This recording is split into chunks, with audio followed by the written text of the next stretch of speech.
أعوذ بالله من الشيطان الرجيم. بسم الله الرحمن الرحيم. الحمد لله رب العالمين.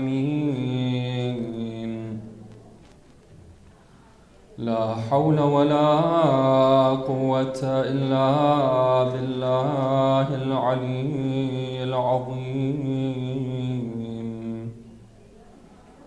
والصلاة والسلام على أشرف الأنبياء والمرسلين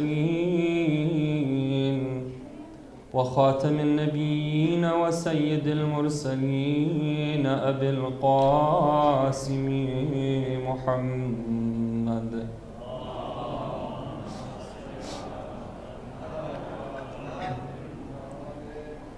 وعلى آل بيته الطيبين الطاهرين المعصومين المظلومين. ولعن الله الدائم على أعدائهم أجمعين من ليلتنا هذه إلى قيام يوم الدين. السلام على الحسين وعلى علي بن الحسين وعلى أولاد الحسين وعلى أصحاب الحسين.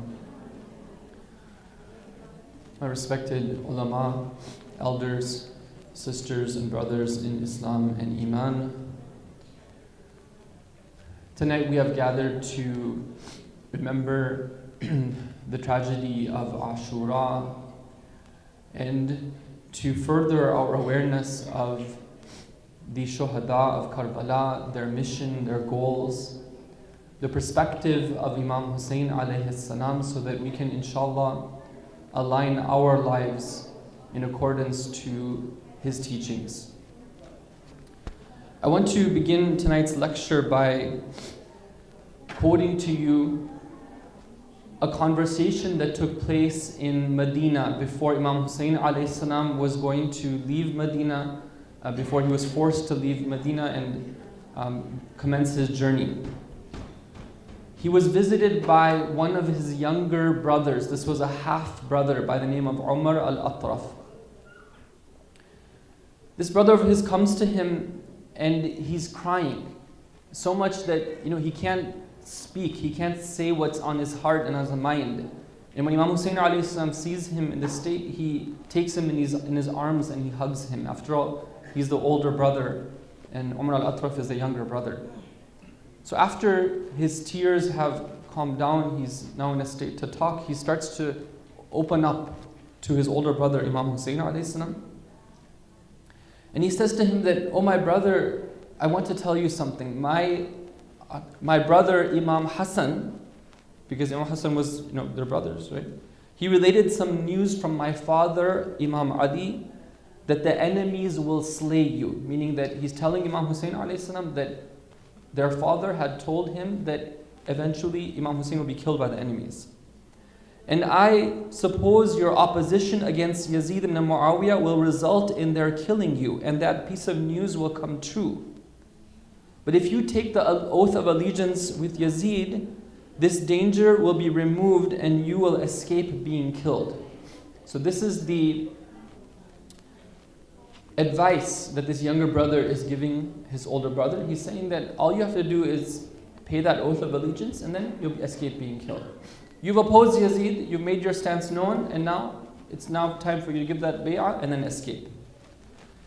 And Imam Hussein alayhi salam responds to his younger brother's advice and he tells him that on the authority of our grandfather, Prophet Muhammad sallallahu alaihi wasallam,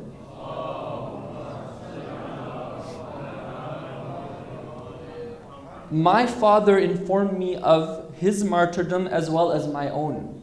Meaning that this is something that was foretold, I know about it as well, and that my tomb will be near his. Imam Hussein will be buried near Imam Ali alayhi salam.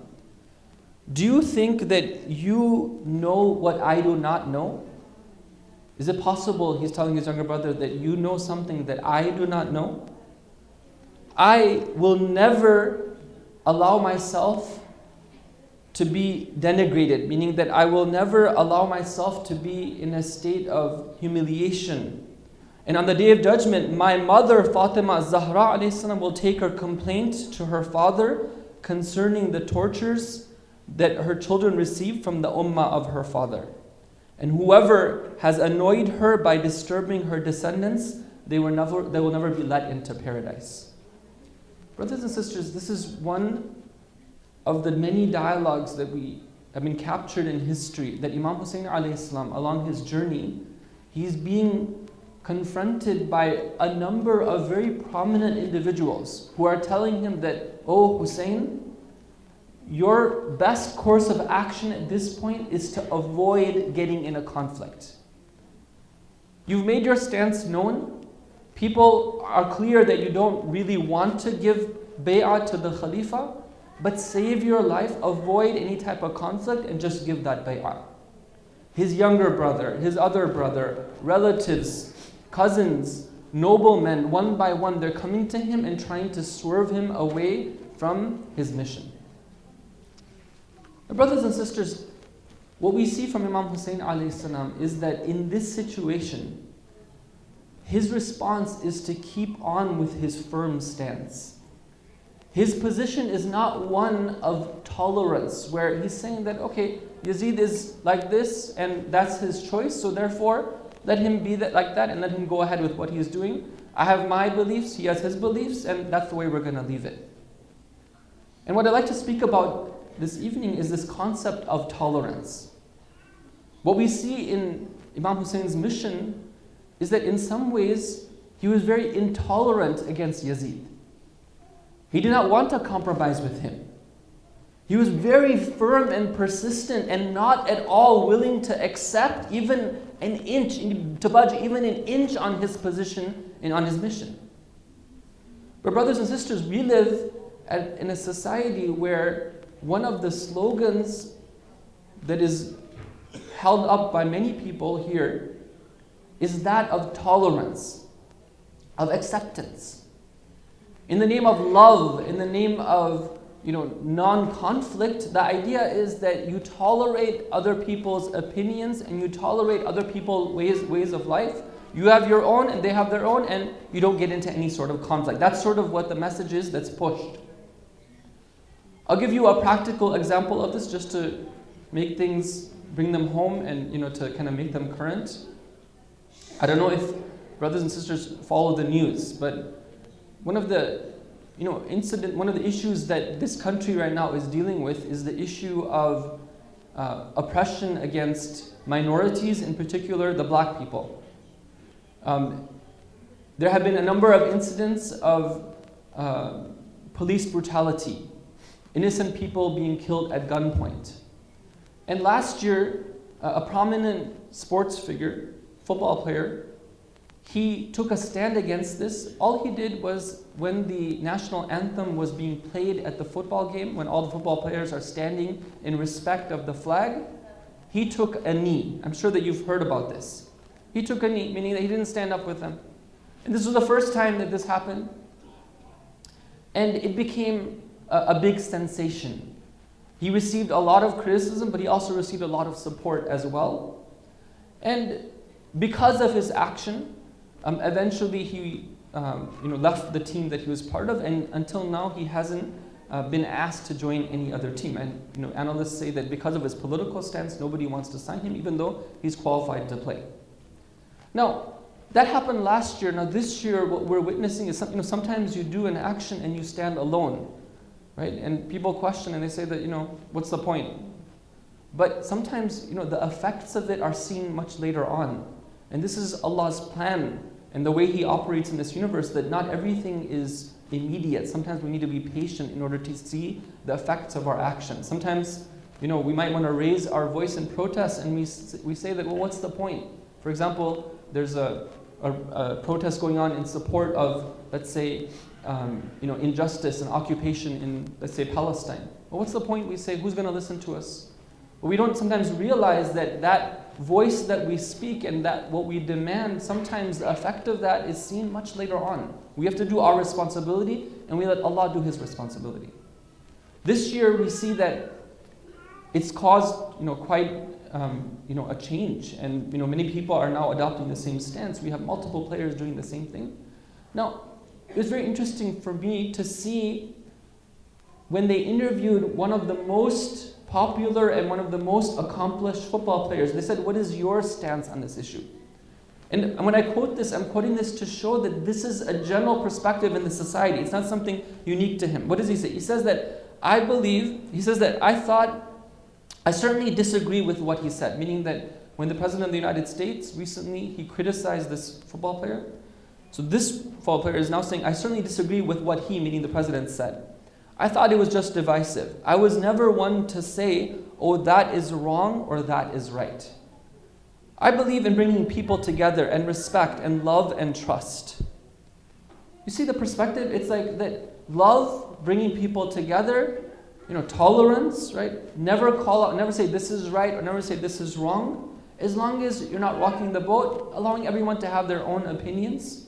And that's the kind of like the stance that he's taking. And that is not uncommon. It's very, very common to find people adopting this type of thing versus somebody who says that, you know what, I have my principles and I am informed as to what is right and wrong, and I'm going to call out right and I'm going to speak out against wrong.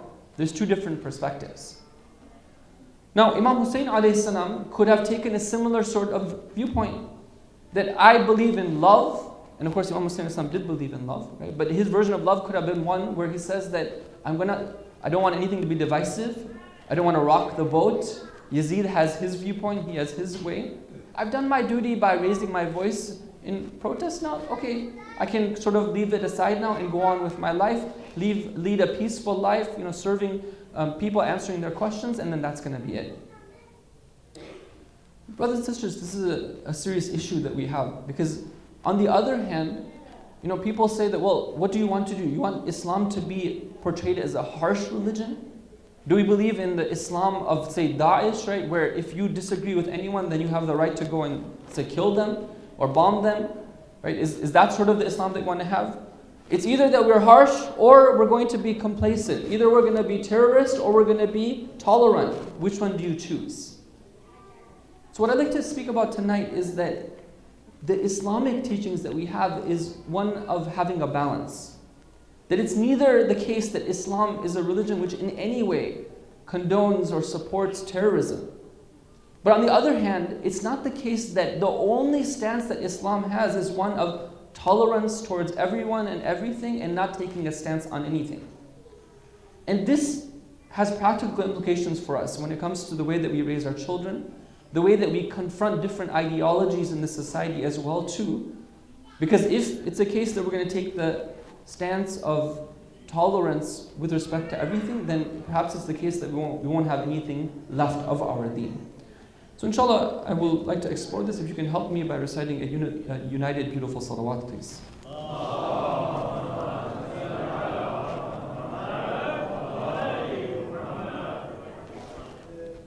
Brothers and sisters, the religion of Islam has as one of its core teachings the idea of tolerance and not being harsh. This is something that we have to understand. Contrary to what is sometimes portrayed in the media by the Islamophobic industry, Islam has built into it principles of love and compassion and tolerance. Okay, it's very important. This is not just slogans that we're talking about here. I'll quote you a hadith from Al-Kafi regarding the concept of rifq. Rifq means the idea of not being harsh with somebody when it comes to encouraging them to follow the religion of Islam. The hadith is from one of our Imams, alayhi salam. He says that if rifq, meaning compassion within the religion, were to be لو كان الرفق خلقا يرى ما كان فيما خلق الله شيئا أحسن meaning that if rifq was embodied in a creature, there would not be anything more beautiful than that creature that Allah would have created. It shows you how much Islam places importance on treating people with compassion and with tolerance. Okay, it's very important. We see this in many aspects, right? In the family life, when it comes to dealing with others. I'll just give you a couple of examples. We talked a few nights ago about some of the practical techniques that we can have when dealing with our families. Right? Because this is an important practical topic, I wanted to mention a couple of other examples as well. In hadith, we're told that if there is a husband who wants to know how he should interact with his wife, just as one example. Imam Ali alayhi salam, it's reported that he said that to the men, he said that, "Oh men, you should know that inna al-mar'ata rayhanatun wa laysat biqahramana." You should know that your wives are like flowers and they are not like, you could say, heavyweight champions or warriors. Okay, now, sometimes, some people, they take offense to this type of language. They take offense to being compared to a flower and, sort of being contrasted. They want to be heavyweights, right? It's like when the media is sort of portraying like heavyweights and boxers as being like the celebrities, then of course people want to be like that, right? But let's try to understand. These words are reported from the Ahlul Bayt alayhim as-salam. And if sometimes, we find something in there which is maybe distasteful to us, maybe we need to reconsider. Maybe there's something wrong with our perspective. Maybe it's something that we don't understand. We shouldn't just reject. Women are like flowers. This is from the words of Imam Ali. Then he goes on to say to the men, he says, فَدَارِهَا عَلَى كُلِّ حَالٍ. He says, be tolerant with her in every circumstance. وَأَحْسِنِ الصُّحْبَةَ لَهَا. And make your companionship with her be a good companionship. Why? لِيَصْفُوَ عَيْشُكَ. After all, you want to have a good life together, right? I mean, who voluntarily would like to sign up for a married life of turbulence, right? Nobody would voluntarily want that. So he says that if you want your married life to be something which is pure, something which is stable, something which is sweet, right? Then the key to it is being tolerant to each other. Now, this was advised to the men, right? But you could say that, the same thing applies to the women as well. And sometimes, in today's society, we have role reversal, right? Where it's unfortunately the case that the man is the one who is being dominated and the woman is the one who is dominant, meaning that neither should be the case. It shouldn't be the case that somebody's dominant. But what happens is that sometimes the woman takes on the leadership role and the man takes on the follower role, which is not in line with the ideal form of the way the family should be. And the man becomes the one who is being, let's say, verbally abused or, always being picked on in the relationship. So whatever it may be the case, the point is that the idea of tolerance in the family is something that Ahlul Bayt al-Islam really emphasize. They say that if a wife is tolerant and patient with respect to her husband, then the reward for that is the reward of 1,000 shaheeds and the ibadah of 1 year. And in a hadith we're told that if a man is tolerant towards his wife, then he will receive the reward of Nabi Ayyub alayhi salam. And the same thing for a wife, that she will receive the reward of Asya. Asya had, one of the biggest oppressors of the time as her husband, right? It was Fir'aun. So if somebody is patient with respect to her husband, a wife, then she would receive the reward of Asya. And so on and so forth.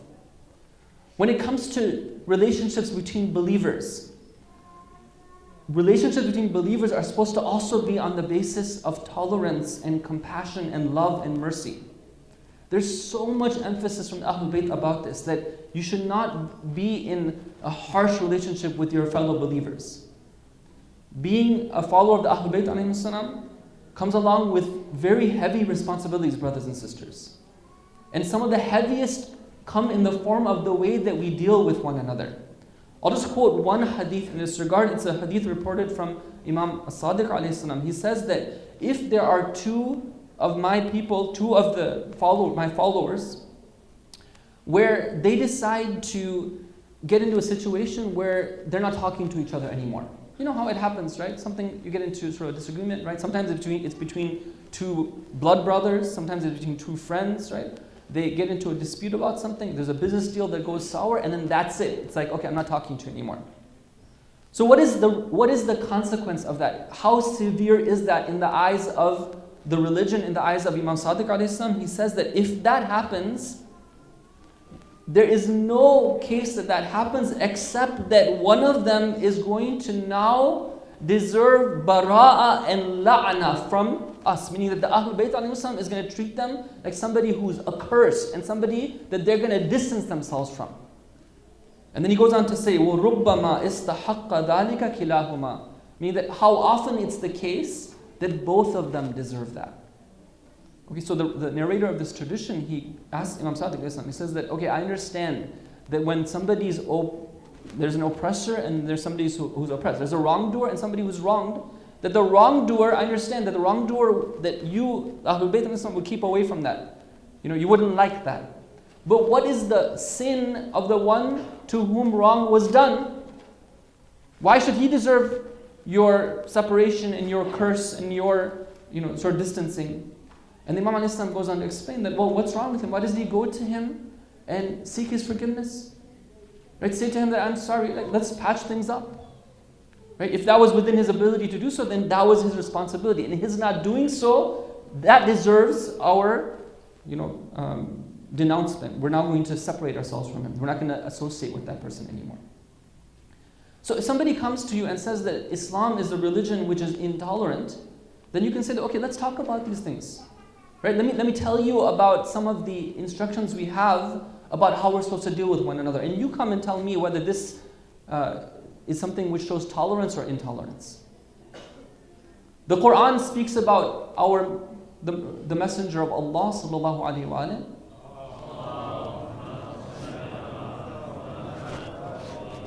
The Quran says, أعوذ بالله من الشيطان الرجيم فَبِمَا رَحْمَةٍ مِّنَ اللَّهِ لِنْتَ لَهُمْ. It was with the mercy of Allah that you were soft towards them. وَلَوْ كُنْتَ فَضًّا غَلِيظَ الْقَلْبِ لَانْفَضُّوا مِنْ حَوْلِكَ. Had you been somebody who was harsh and hard-hearted towards them, they would have certainly been driven away from you. The Prophet's success, as Allah defines it in the Quran, was because of the mercy of Allah that was being shown to everyone through the character and through the person of the Prophet. He was like a mirror for the divine mercy.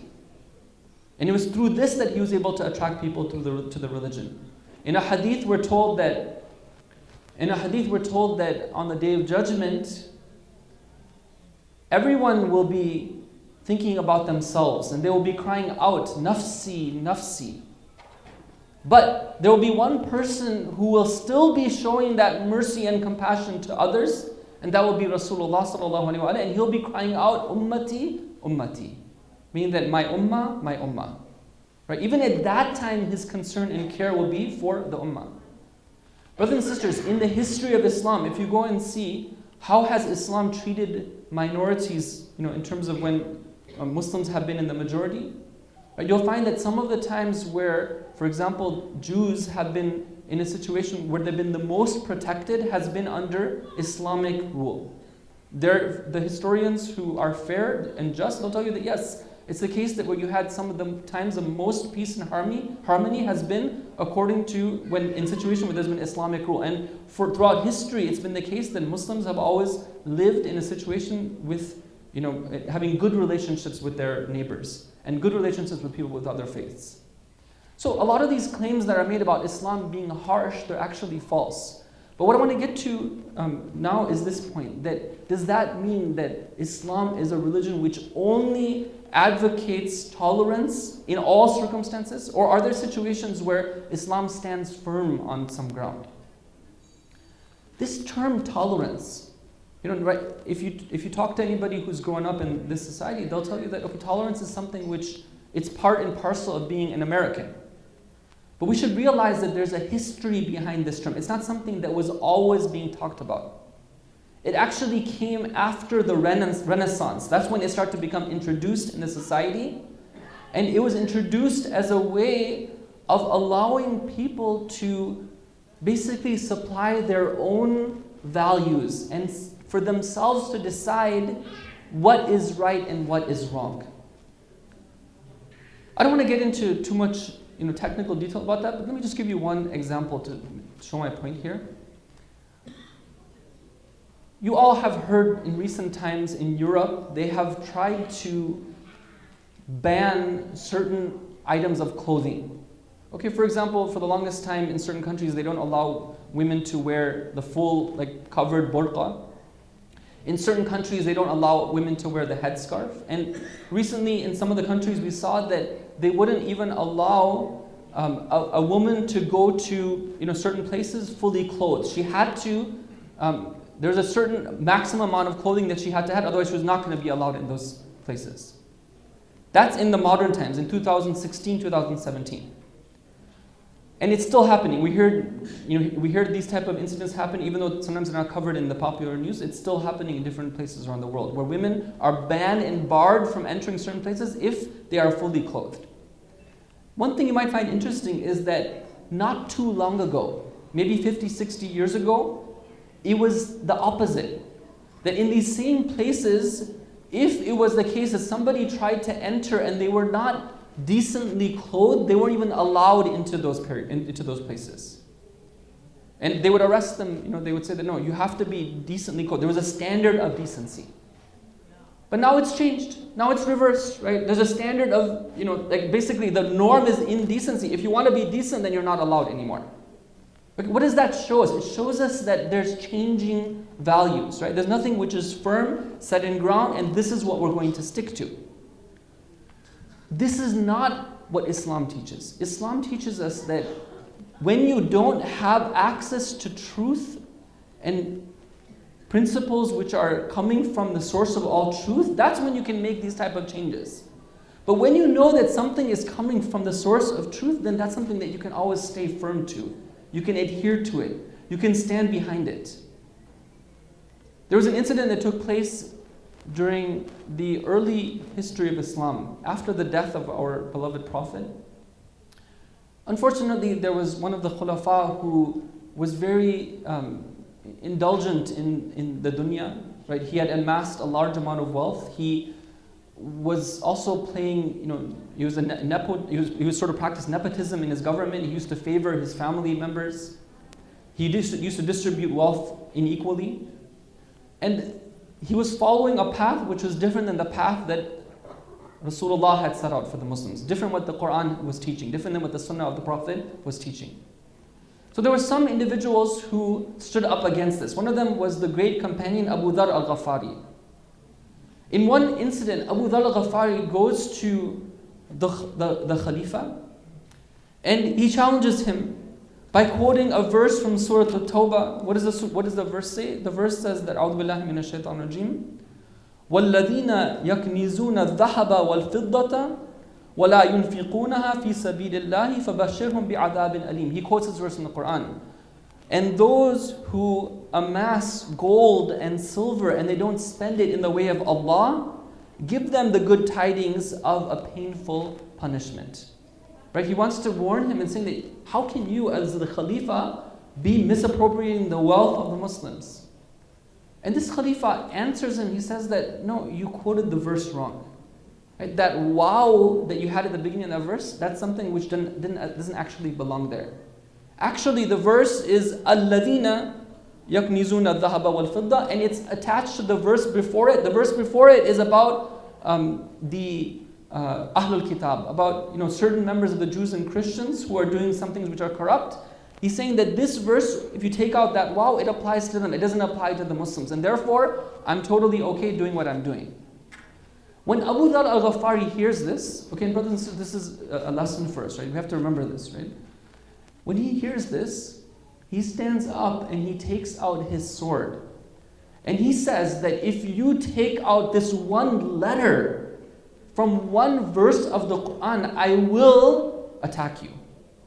Meaning that until now, okay, I've been discussing with you, I've been engaged in dialogue, I'm doing Amr bil Ma'ruf, Nahi anil Munkar, I'm speaking out, I'm presenting the thing. But this is the line that I will not allow you to cross. And when he takes out his sword, there are other companions who are there as well, and something in them gets triggered and they take out their swords as well. Meaning that those who are in line with the Khalifa's policy, they start turning against him as well too, because this is a red line. When the core principle of Islam is going to be violated, no, that's something that we cannot accept. There's no room there for tolerance. That's a room for firmness, for intolerance, in fact. And then the Khalifa, renounces his position and he accepts the criticism. We have other examples of this as well too. In the Quran, in Surah Al-Qalam, Allah describes how the mushrikeen are dealing with the Prophet. He says that, وَدُّوا لَوْ تُدْهِنُوا فَيُدْهِنُونَ.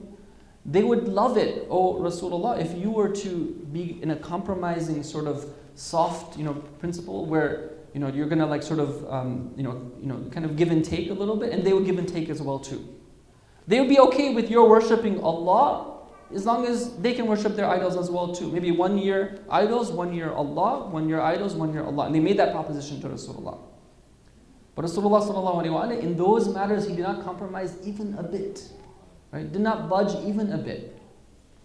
And this is something that, brothers and sisters, we can learn from. That on the one hand, it's true that there is a great deal of room for compassion within the deen. But at the same time, there is no room for compromise on the core principles and the core values. And that's something which sometimes in this society becomes very difficult. When a loved one, a family member comes to us and they tell us that I am thinking about choosing a path and adopting a value different than what Islam teaches me, our response has to be one of tough love, not one of compromise.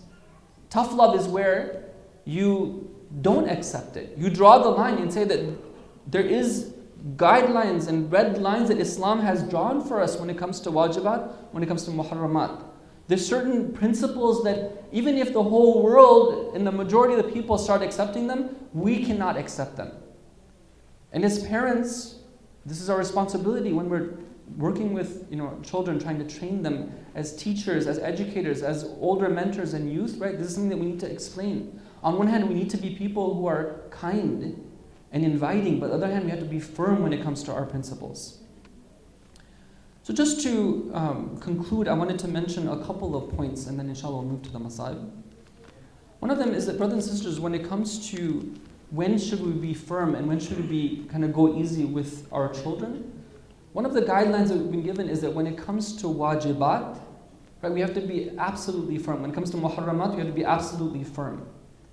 But when it comes to mustahabbat, that's something where we can be inviting, but we shouldn't be forcing others to do them. Okay, even though you heard the hadith about sprinkling water on their face, if those were here in that lecture, right? That's, as I said, when they're in agreement with that. We should be inviting towards it.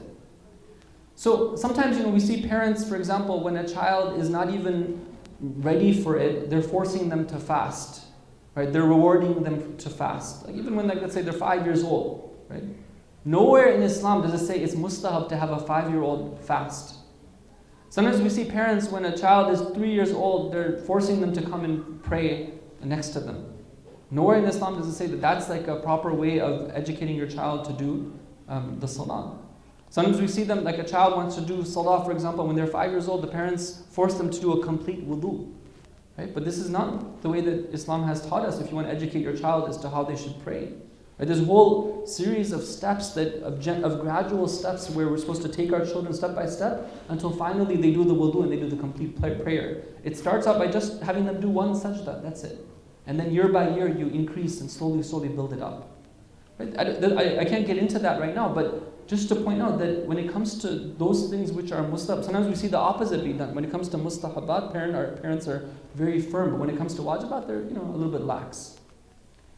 The second point I wanted to make is that, brothers and sisters, one of the reasons why sometimes we feel that we can compromise on some of these principles is because of a lack of belief in the akhirah. When somebody is going to, let's say, take up a knife and then start scratching themselves, right? We would all, something would awaken in us and we would say that, I'm not going to let you do that to yourself because you're harming yourself. Now, why is it that when it comes to things that will definitely harm themselves in the hereafter, we're compromising? Right? We know that somebody is doing something which is definitely going to put themselves in a bad situation. How can we be okay with that? We should be even more concerned about that. If it's the case that we're okay with it, maybe we need to re-examine.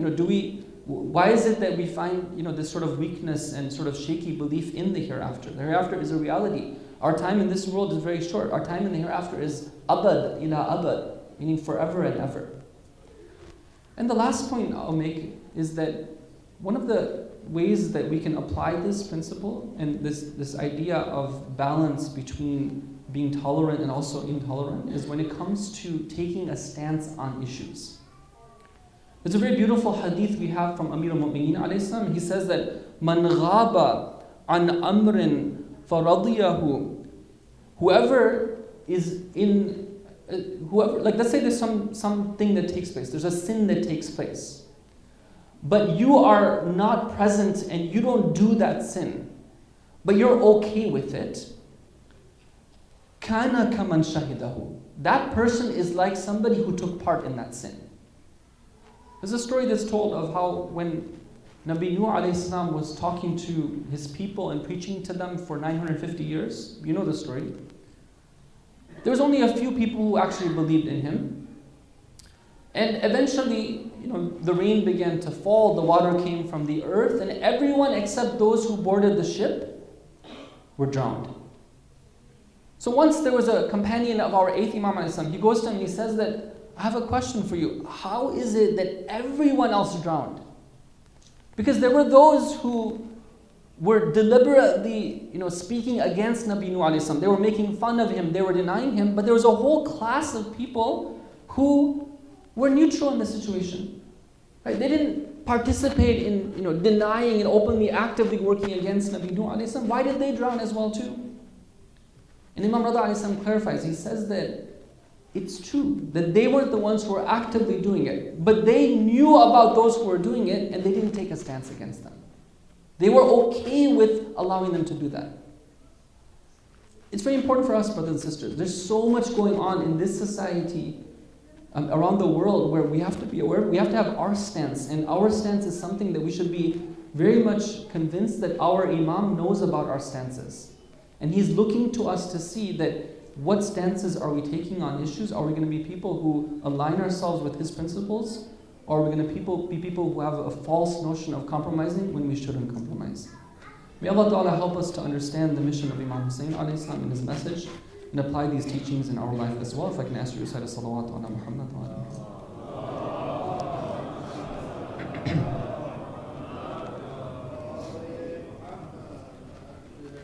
In the few minutes that remain, I'd like to, inshallah, end my portion here with remembering the story of a very wonderful and very inspiring story of, at the same time being a source of grief for us, which is a story of mercy and tawbah.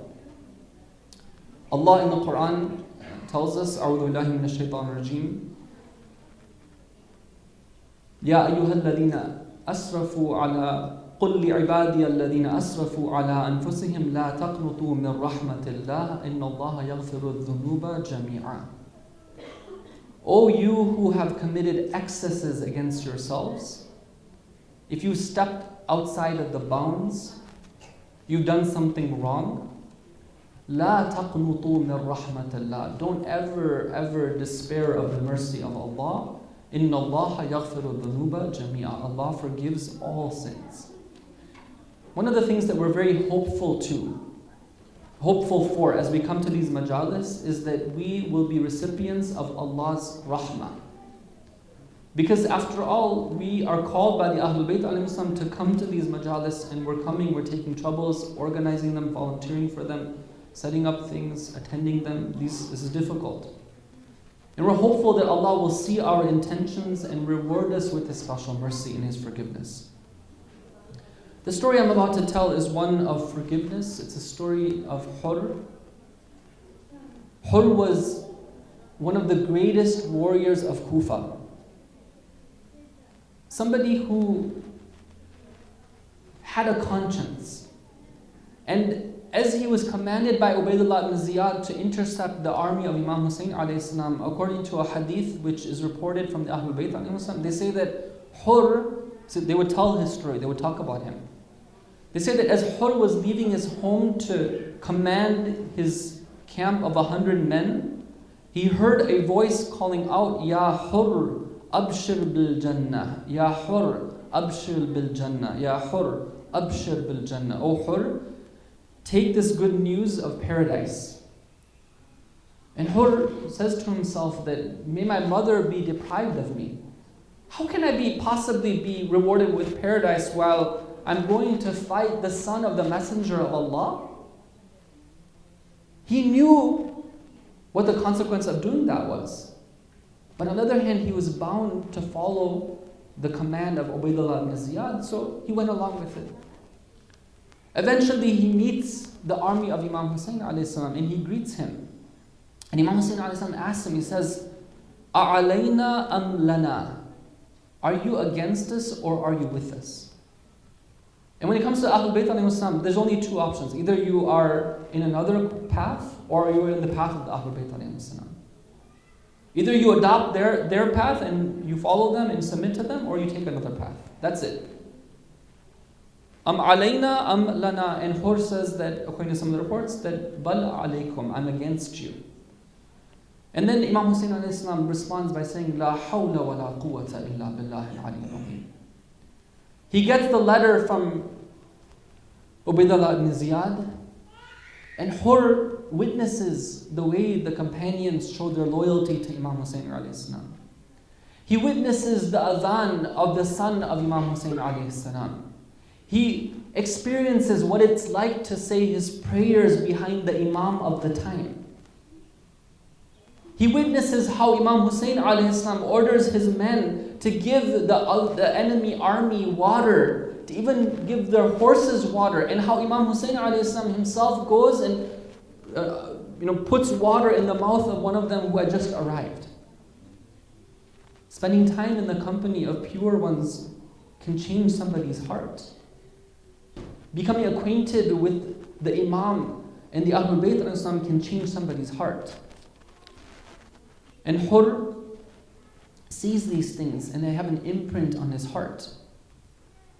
He sees Imam Hussein ﷺ cry out, La ara al-mawta illa sa'adatan, wal hayata ma'al zalimina illa barama. In this situation, with this type of oppression, I don't see death being anything except for ultimate happiness and success.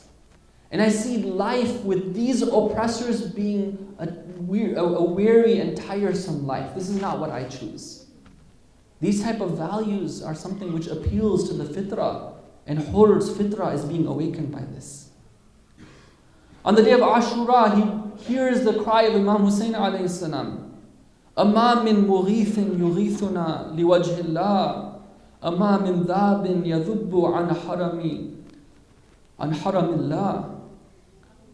And the question now is ringing in Hur's mind, what is he going to do? Sallallahu alayka ya Aba Abdullah. Sallallahu alayka ayyuhal maqtulu bi Karbala.